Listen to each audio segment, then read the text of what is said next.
할렐루야. 주님의 은혜와 평강이 늘 함께 하시기를 원합니다. 사순절 기간인데 많이 기도하고 계신지 모르겠습니다. 예배 전에는 꼭 주님께 회개 기도를 많이 하시길 바랍니다. 할렐루야. 어떤 예배를 하나님 기뻐하시냐면은 신령과 진정으로 드려지는 예배를 기뻐하십니다. 꼭 일주일 동안 거룩하게 살다가 꼭 예배 전에 죄를 짓는 사람도 있습니다. 그러므로 예배 전에는 뭐든지 조심해야 됩니다. 예배 전에는 다른 거 하지 말고 기도만 할 때 은혜가 될 줄 믿습니다. 할렐루야. 저는 딱 여기 앉아있죠. 다른 일 안 합니다. 사람을 만나지 않아요. 기도하는 거예요. 죄를 짓고 그러면은 예배가 하늘로 올라가지 않아요. 예배가 어디로 올라가야 된다고요? 예배가 하나님께로 올라가야 됩니다. 믿으시면 아멘 하시기 바랍니다. 사람에게 하는 게 아니에요. 하나님께 하는 겁니다. 하나님께 나아가려면은 정결한 마음으로 나가야 되는 거예요. 그러므로 죄를 회개하고 나가시기를 원합니다. 할렐루야. 분주한 마음도 기도하고 하시기를 주님의 이름으로 축원을 드립니다. 혼란스러운 거예요. 예배가 혼란스러워져요. 그러므로 예배가 주님의 은혜 가운데 있게 하려면은 목사만 그렇게 해야 되는 게 아니라 모든 사람이 주님 앞에 기도하는 마음으로 정결한 마음으로 해야 될 줄 믿습니다. 지구촌교회가 뜨거운 이유는 다른 게 아닙니다. 밑에서 50명의 사람들이 예배 시간에 실시간으로 뜨겁게 그 예배를 위해서 기도하고 있습니다. 우리가 그런 걸 따라할 수는 없어요. 그런 여건이 안 되잖아요. 제가 그런 여건이 되면은 30명을 지금 지하실에 넣고 싶어요. 2층 소예배당에 넣고 기도를 시키고 있어요. 시키고 싶어요. 여건만 된다면. 그러나 여건이 안 되잖아요. 우리가 지금 기도해야 됩니다. 할렐루야. 지구촌도 처음부터 그렇게 된 게 아닙니다. 그렇게 될 때까지 그들이 기도하면서 싸우니까 그런 여건을 주님이 허락하신 줄 믿습니다. 사순절 기간에 유명한 사건들이 있다면 변화산 사건입니다.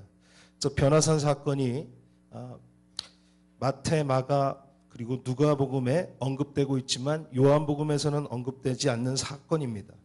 그렇지만 아주 요한복음에는 없지만 매우 중요한 사건인 것입니다.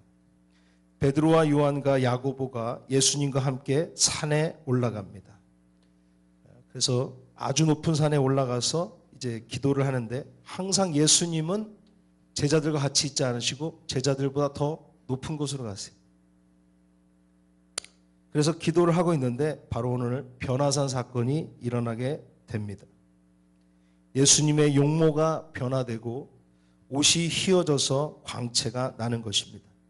그리고 하늘에서 두 사람이 내려와서 예수님과 함께 이야기하는 겁니다.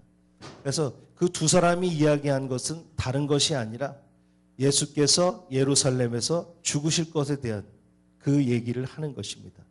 그러므로 엘리야가 내려오고 모세가 내려왔는데 모세는 구약에서 보면은 그냥 이게 상징적으로 모세와 엘리야다가 아니라 모세는 율법을 상징합니다.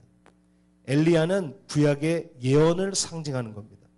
그래서 율법과 예언이 내려와서 바로 십자가 안에서 그 율법과 예언이 성취되는 것을 상징적으로 보여주는 사건이 바로 오늘 이 변화산 사건인 것을 볼 수가 있습니다. 할렐루야. 모세와 엘리야가 나온 거예요. 그래서 구약시대 사람들이 내려온 것이고 또한 주님의 영광이 그 자리에 있었던 것을 봅니다. 그 사람들이 떠나니까 베드로가 예수님에게 물어봅니다. 그러니까 베드로는 잘 보시면 알겠지만 자기가 한 말을 자기가 알 수 없었다라고 말합니다. 그 말은 황홀경 안에 어떤 임재의 그런 강한 능력 안에 있는 것입니다. 술 취한 것과 성령 충만한 것에 차이점이 있습니다. 술도요, 강하게 취하면 어떻게 됩니까? 정신을 잃어버립니다. 자기가 뭔 짓 하는지 몰라요. 어떤 사람은 술을 먹기 전에 착한데 술 마신 다음에 좀 난폭해지는 사람이 있죠. 그 다음날 하는 말이 뭡니까? 내가 뭔을 했는지 모른다. 거짓말이 아닙니다. 왜냐하면 술이 그 사람을 지배한 거예요. 성령 충만도 아주 깊은 단계로 들어가면요. 자기가 뭘 기도하는지도 모르는 그런 단계가 있습니다. 그래서 기도 시간이 막 1시간 지났는지 2시간 지났는지 모르는 단계가 있어요. 근데 오늘 베드로가 경험한 것은 바로 그런 것입니다. 주님의 임재가 임하니까 아주 깊은 황홀경 가운데서 베드로가 너무 행복한 거예요. 광채가 나기 시작하고 그 광채를 자기가 발견한 게 너무 행복한 겁니다. 그래서 그 충만함 가운데서 베드로가 예수님에게 물어봅니다. 선생님, 우리가 여기 있는 게 좋을 것 같습니다. 저 밑에 내려가서 저 죄악된 세상 사람들이랑 치여서 사는 게 아니라 주님 여기 있으면 좋겠습니다. 그래서 제가 초막 셋을 지어갖고 하나는 주를 위하여, 하나는 엘리야를 위하여, 하나는 모세를 위하여 제가 초막집을 짓겠습니다. 베드로가 아주 좋은 얘기를 하는 것입니다. 사람들은요, 베드로를 무식하다고 이렇게 가볍게 보는 경우가 있는데요. 성경을 잘 보면은 베드로의 강점이 있습니다. 그거는요, 감각이 빠릅니다. 할렐루야. 빨라요, 빨라. 그래서 이런 사람은 장사를 하면 잘합니다. 장사꾼은 100만 원을 보면요, 이 100만 원으로 보지 않습니다. 이 100만 원을 어떻게 굴릴까가 나옵니다. 어떻게 물건을 사서 얼마의 이익이 나오고 어떻게 활용하면 되는지에 대한 것이 나옵니다. 건축을 10년 하면요, 땅을 보면은 이 땅을 어떻게 해야지 이 땅에서 최고의 수익이 나올지 답이 나와야 되는 것입니다. 베드로는 그런 면에서 아주 빠른 사람이에요. 굉장히 빠른 사람입니다. 대답을 보면요, 베드로가 제일 먼저 대답합니다. 뭐든지. 항상 모든 질문에도 제일 빨랐습니다. 주는 그리스도시요 살아계신 하나님의 아들이십니다.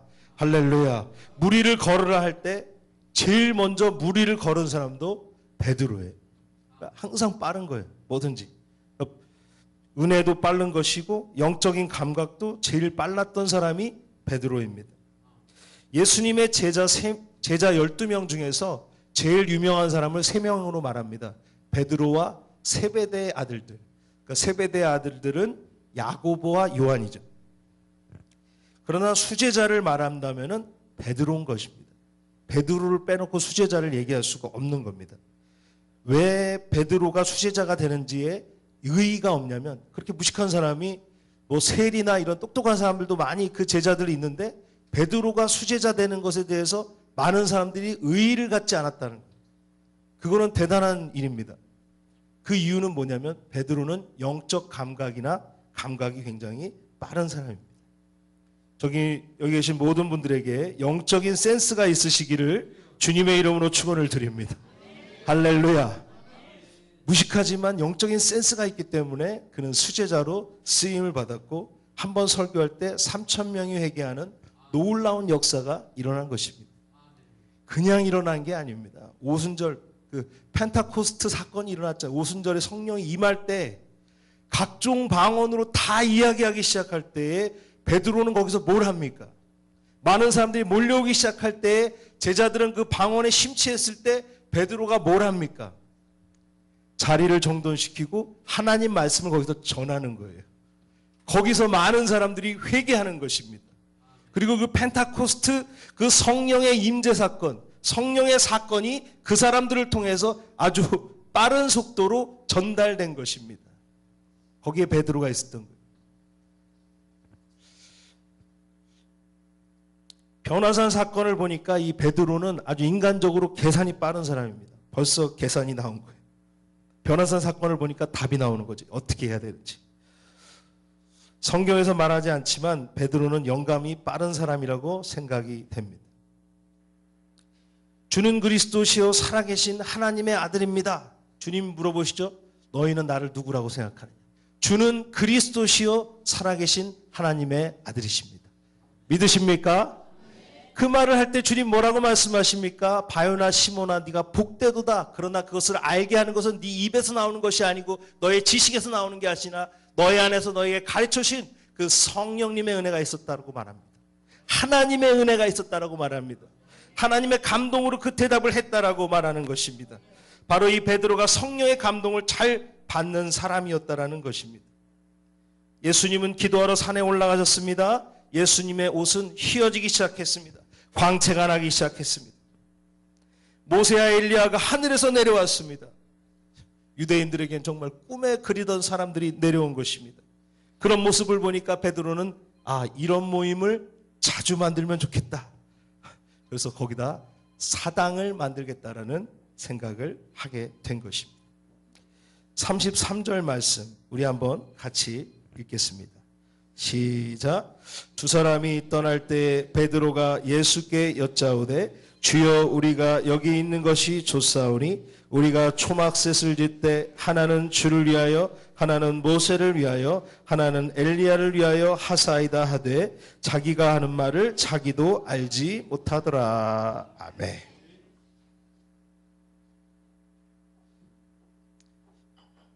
인간적인 계획으로는 거기에 모세와 엘리야와 예수님과 영원토록 살고 싶은 것이 베드로의 마음입니다. 그런데 모세와 엘리야가 내려온 것은 베드로를 위해서 내려온 게 아니라 바로 하나님의 놀라운 계획 때문에 내려온 것입니다. 할렐루야. 근데 베드로는 그걸 알지 못해요. 그러니까 거기다 그냥 주님과 함께 있기를 원해요. 그러나 그때 하나님의 음성이 들리기 시작합니다. 34절 말씀. 이 말할 즈음에 구름이 와서 그들을 덮는지라.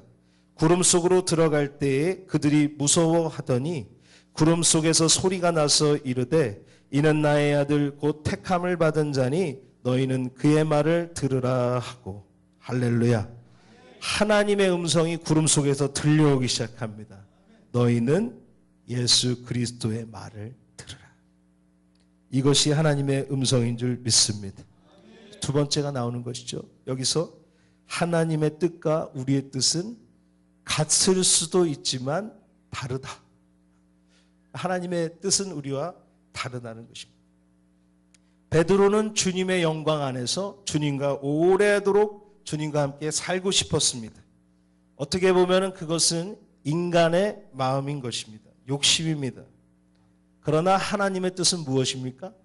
이 예수 그리스도의 변화산 사건을 통해서 예루살렘으로 이어지고 십자가 사역까지 그 안에 포함되어 있는 것입니다. 우리는 하나님의 음성을 분별해야 될 줄 믿습니다. 죄송한 말이지만 이 혼이라는 것, 지적인 것, 정신적인 것이 우리에게 중요한 것처럼 느끼지만 때로는 이 혼과 정신적인 것을 뛰어넘을 수 있어야 됩니다. 누구 앞에서? 바로 예수 그리스도 앞에서, 예수 그리스도 말씀 앞에서 이것을 뛰어넘을 수 있어야 됩니다. 때로는 이 혼과 정신이 나에게 주님께로 가까이 가는데 마귀의 역할을 할 때가 있는 것이. 할렐루야. 믿으시면 아멘 하시길 바랍니다. 감정을 뛰어넘으시기를 주 예수 그리스도의 이름으로 기도드립니다. 주 예수 그리스도의 이름으로 축원드립니다. 죄송합니다. 기도드립니다. 너희는 십자가를 지고 자기를 부인하고 예수님을 쫓으라는 거예요. 그거는 혼적인 한계마저도 뛰어넘으라는 것입니다. 그것이 믿음입니다. 지적인 한계마저도 뛰어넘으라는 것입니다. 그것이 믿음입니다. 이성적인 한계마저도 뛰어넘으라는 것입니다. 할렐루야.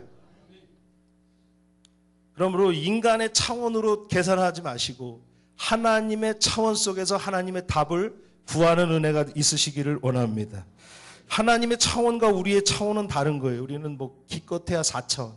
그렇지만 하나님은 더 놀라운 차원이, 우리가 생각할 수도 없는 그런 놀라운 차원을 갖고 계신 거예요. 그리고 아주 단순한 차원의 사람이 기도할 때 그 고차원의 하나님께서 그 기도를 응답하시는 겁니다. 당연히 그러니까 우리가 단순하게 기도하지만 하나님은 더 다양하게 응답하시고 더 다른 방법으로 응답하시는 거예요. 그런데 자꾸 내 틀에다 맞추려고 한다는 거예요. 욕심에 의해서, 감정에 의해서 뭔가를 계획하고 하고 싶은 것이 사람인 것입니다. 그러나 주님의 제자는 바로 이런 사람의 그런 것들로 하는 것이 아니라 하나님의 뜻을 쫓는 연습을 하는 사람들이 주님의 제자인 것을 믿으시기를 바랍니다. 할렐루야. 예수께서 제자를 볼 때 가장 중요하게 여기는 것 중에 하나는 순종입니다. 주님 말씀하실 때 아멘 할 수 있어야 된다는 것입니다. 예수의 이름으로 귀신이 떠나가는 것을 믿으시면 아멘 하시기 바랍니다. 예수의 이름으로 병이 치유되는 것을 믿으시면 아멘 하시기를 바랍니다. 할렐루야. 단순한 차원의 인간이 정말 세상을 지으시고 전지전능하시고 지혜를 주시는 하나님께서 말씀하신 그 말씀에 아멘으로 대답할 수 있어야 된다는 거예요. 할렐루야. 예수님이 제자를 뽑을 때 가장 중요하게 보는 것 중에 하나는 순종입니다. 삭개오도 그렇고 모든 제자들이 나오지만 그들은 주님께 순종하는 마음을 가지고 있었다라는 것입니다. 신명기 28장 말씀, 이거 좀 중요한 말씀이기 때문에 같이 좀 읽겠습니다. 구약성경 신명기 28장.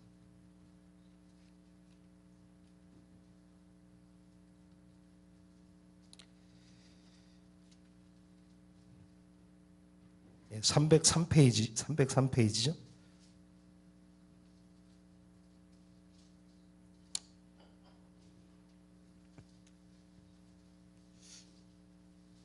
절에 10절까지네요. 한 절씩 우리가 좀 교독하겠습니다. 내가 내 하나님 여호와의 말씀을 삼가 듣고 내가 오늘 내게 명령하는 그의 모든 명령을 지켜 행하면 내 하나님 여호와께서 너를 세계 모든 민족 위에 뛰어나게 하실 것이라.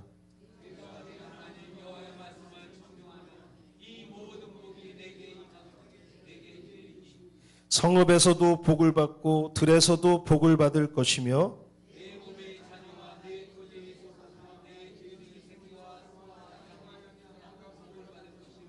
내 광주리와 떡반죽 그릇이 복을 받을 것이며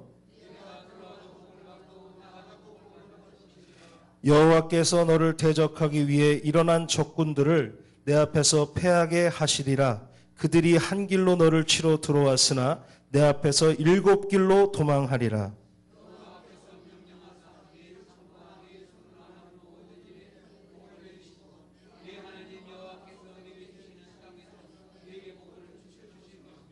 여호와께서 내게 맹세하신 대로 너를 세워 자기의 성민이 되게 하시리니 이는 내가 내 하나님 여호와의 명령을 지켜 그 길로 행할 것임이니라.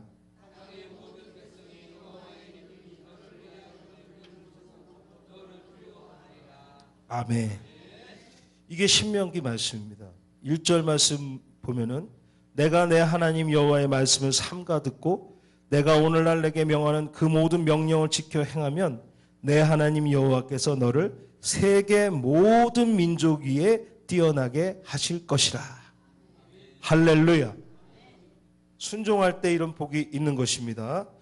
사무엘상에 보면은 사무엘이 가로되 여호와께서 번제와 다른 제사를 그 목소리 순종하는 것을 좋아하심 같이 좋아하시겠나이까? 순종이 제사보다 낫고 듣는 것이 수양의 기름보다 나으니 이는 거역하는 것은 사슬의 죄와 같고 완고한 것은 사신 우상에게 절하는 죄와 같음이라. 왕이 여호와의 말씀을 버렸으므로 여호와께서도 왕을 버려 왕이 되지 못하게 하셨나이다. 아멘. 사무엘이 뭐라고 그럽니까? 순종이 제사보다 낫다는 거예요. 사무엘을 무시하면 안 됩니다. 사무엘 앞뒤로 영적인 타락입니다. 사무엘은 스승도 없어요. 엘리도 하나님의 음성 듣던 사람이 아닙니다. 그럼 완전히 영적인 어두움 가운데 사무엘이 와서 하나님의 음성을 듣기 시작한 거예요. 그 사람이 사울 왕에게 말하는 것입니다. 순종이 제사보다 낫다. 영적인 원리를 사울 왕에게 가르쳐 주는 거예요. 세상적인 원리를 사는 그 사울 왕에게 가르쳐 주는 겁니다. 순종이 제사보다 낫다. 하나님의 음성을 듣는 것이 더 중요하다라고 사울에게 말하고 있는 장면인 것입니다. 하늘의 영광 중에서 하나님께서 그들에게 보여준 음성은 무엇입니까? 너희는 그의 말을 들으라는 것입니다. 예수님의 말씀을 들으라는 것입니다. 할렐루야. 우리가 같이 해보겠습니다. 예수님의 말씀을 듣자. 예수님의 말씀을 듣자. 할렐루야. 하나님은 때로 우리와 다른 뜻을 가질 때가 있어요. 하나님의 뜻에 순종하시겠습니까? 자기 고집대로 하시겠습니까? 하나님의 뜻에 순종하시겠으면 아멘 하시기 바랍니다. 할렐루야. 다를 수 있어요. 다를 때 선택해야 되는 겁니다. 같을 때는 그냥 갈 수 있어요. 그러나 하나님의 뜻과 내 뜻이 상충될 때가 있습니다. 그때는 어디에 순종을 해야 되는 겁니다. 그때는 바로 하나님의 뜻에 순종할 수 있어야 된다는 것입니다. 요한복음 10장 3절, 문지기는 그를 위하여 문을 열고 양은 그의 음성을 듣나니 그가 자기 양의 이름을 각각 불러 인도하여 내느니라. 음성을 듣는 만큼 또 중요한 말씀 뭡니까? 주님은 포도나무고 우리는 가지라는 것입니다. 가지가 포도나무에 매달려 있어야지만이 열매를 맺는다는 것입니다. 하나님의 음성을 듣는 가장 좋은 방법은 주님의 은혜 가운데 붙어 있으시기를 주님의 이름으로 축원을 드립니다. 이렇게 신비적인 걸 원하지 마시고 그냥 내가 주님은 포도나무고 내가 그 가지로 있으면 되는 거예요. 그럼 주님의 말씀하시는 음성을 들을 수 있는 것입니다. 할렐루야. 세 번째로 오늘 이 말씀을 나누는 이유는 이 사순절을 통해서 거룩한 빛이 우리에게 임하기를 원합니다. 우리 계속 월화 이렇게 기도원 가서 기도하고 있습니다. 그러니까 전사님들이 그래요. 금요철야 때 기도가 많이 바뀌었습니다. 기도가 많이 좀 전보다 좀 묵직해졌습니다. 할렐루야. 묵직해졌다는 거예요. 그래서 은혜가 많이 있다. 월화 이렇게 기도원을 가죠. 저랑 박 전사님은 목요일도 계속 갑니다. 목요일도. 그렇게 가는 이유가 있어요. 근데 거기에 그냥 빠지라는 게 아니라 그곳에서 거룩한 빛이 우리에게 임하고 또 그 거룩한 빛이 이 교회에 흘러가기를 원합니다. 할렐루야. 세상의 빛이 아니라 하나님의 빛이 이 교회 안에 흘러가기를 원합니다. 그래서 오늘 이 설교를 하는 거예요. 주님의 거룩한 빛이 우리에게 임해야 되는 것입니다. 우리 같이 해보겠습니다. 주님의 거룩한 빛이 임하기를 원합니다. 임하기를 원합니다. 주의 거룩한 빛을 우리 가정에 비춰 주시옵소서. 비춰 주시옵소서. 할렐루야. 사순절 기간 동안 거룩한 빛이 교회에도 임하고 가정에도 임하고 회사에도 임하고 사업장에도 임하는 역사가 있으시기를 주님의 이름으로 축원을 드립니다. 베드로는 그 거룩한 빛에 갇혀 있기를 원했습니다. 기도원에서 그냥 은혜 가운데 있기를 원했습니다. 주님과 함께 있기를 원했습니다. 그러나 주님은 말씀하십니다.